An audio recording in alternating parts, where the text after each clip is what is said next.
Hello everyone साथीहरु सबजनालाई स्वागत छ आजको यस भिडियोमा। आज चाहिँ मैले टिकटकका तीनवटा महत्त्वपूर्ण सेटिंग्सको बारेमा कुरा गर्न गइरहेको छु र ती सेटिङहरु के हुन् र कसरी हामीहरुले यसलाई इनेबल गर्ने भन्ने बारेमा आजको यस भिडियोमा म तपाईहरुलाई पक्कै पनि बताउने छु। भिडियोलाई लाइक गर्नु होला, अन्तिमसम्म हेरेर साथ अनि सपोर्ट गरिदिनु होला र च्यानललाई सब्स्क्राइब गर्नुभएको छैन भने यस्तै टिकटक सम्बन्धी र अन्य भिडियोहरु हेर्नको लागि RamborBro युट्युब च्यानललाई सब्स्क्राइब गर्न नबिर्सनुहोस् र साइडमा रहेको बेल घण्टीलाई प्रेस गर्न नबिर्सनु होला। आउनुहोस् साथीहरु, धेरै कुरा नगरिकन आजका 3 महत्त्वपूर्ण सेटिंग्सहरुको बारेमा चर्चा गरौँ। नम्बर 3 मा रहेको छ क्रिएटर टुल्स, जुन तपाईहरुले टिकटकमा देख्न सक्नुहुन्छ। क्रिएटर टुल्सको अप्सन तपाईहरुले यसमा क्लिक गर्नुभयो भने त्यहाँनिर तपाईले देख्न सक्नुहुन्छ एनालाइटिक्स।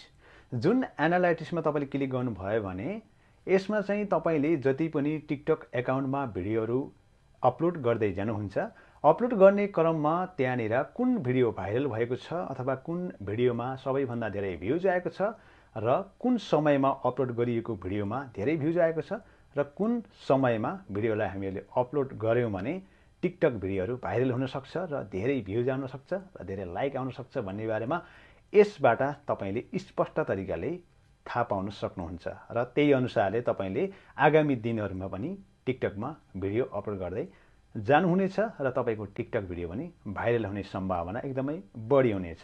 यसको फाइदा भनेको यही नै रहेको छ र तपाईहरुलाई पनि भोलिका दिन अथवा अहिले पनि तपाईलाई एकदमै धेरै फाइदा हुन सक्छ। त्यसकारणले गर्दा यो अप्सनलाई तपाईले इनेबल गर्नु होला। इनेबल गर्नको लागि तपाईले भिडियोमा देख्न सक्नुहुन्छ, जसरी मैले तपाईहरुलाई देखाइरहेको छु त्यसैगरी तपाईले आफ्नो टिकटकको क्रिएटर टुल्स र एनालाइटिक्स भित्र गएर तपाईले कसरी चाहिँ यसलाई इनेबल गर्ने भनेर चाहिँ मजाले भिडियोमा देख्नु भएको छ। यसैगरी तपाईले इनेबल गर्नु होला।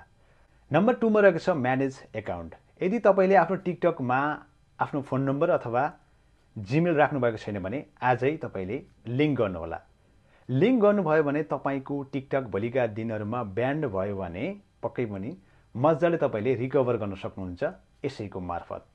त्यसको लागि तपाईले आफ्नो टिकटकमा रहेको सेटिंग्स एन्ड प्राइभेसीमा क्लिक गरेर तपाईले म्यानेज अकाउन्टमा क्लिक गर्नुभयो भने त्यहाँनिर फोन नम्बर र जीमेल आईडी एड गर्नु भन्छ। त्यहाँनिर गएर तपाईले दुईवटा मध्ये एकवटा तपाईले एड गर्नु होला र एड गरिसकेपछि तपाईको फोन नम्बर यस्तो राख्नुस् कि जुन तपाईसँग अहिले नै त्यो एक्टिभ रहेको छ, त्यो फोन नम्बर राख्नु होला र जीमेल राख्दा पनि तपाईसँग तपाईको अहिलेको मोबाइलमा जुन जीमेल आईडी तपाईलाई जो कि थाहा हुन पर्यो त्यो आईडी छ, त्यही आईडी नै तपाईले त्यहाँनिर लिंक गर्नु होला। यो गर्नुभयो भने तपाईको भोलिका दिनहरुमा टिकटक ब्यान भयो भने पनि सजिलैसँग वापस आउनेछ, यानी कि रिकभर हुनेछ। यसको फाइदा भनेको यो रहेको छ। त्यस्तै गरी रहेको छ नम्बर 1। नम्बर 1 मा रहेको छ एडिट प्रोफाइल। एडिट प्रोफाइल तपाईले आफ्नो टिकटकमा देख्न सक्नुहुन्छ।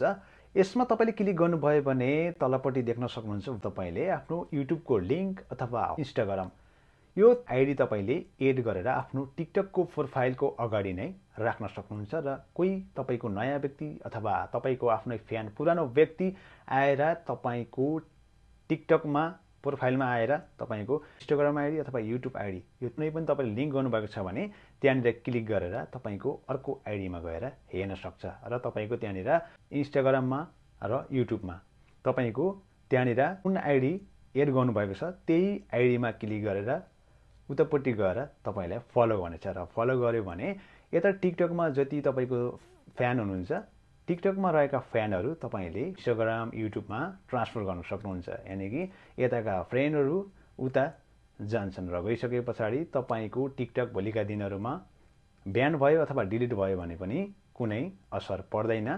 तिनै साथीहरुले फेरि तपाईको नयाँ टिकटक आईडीमा आएर हेर्ने मौका पाउँछन् र तपाईलाई एउटा यो कुरा फाइदा हुन्छ। त्यसकारणले गर्दा यो सेटिङ पनि एकदमै इम्पोर्टेन्ट रहेको छ। अवस्था साथीहरु, आजको भिडियो तपाईहरुलाई कस्तो लाग्यो? पक्कै पनि आजको भिडियोमा मैले टिकटकका तीनवटा महत्त्वपूर्ण सेटिंग्सको बारेमा बताएको छु।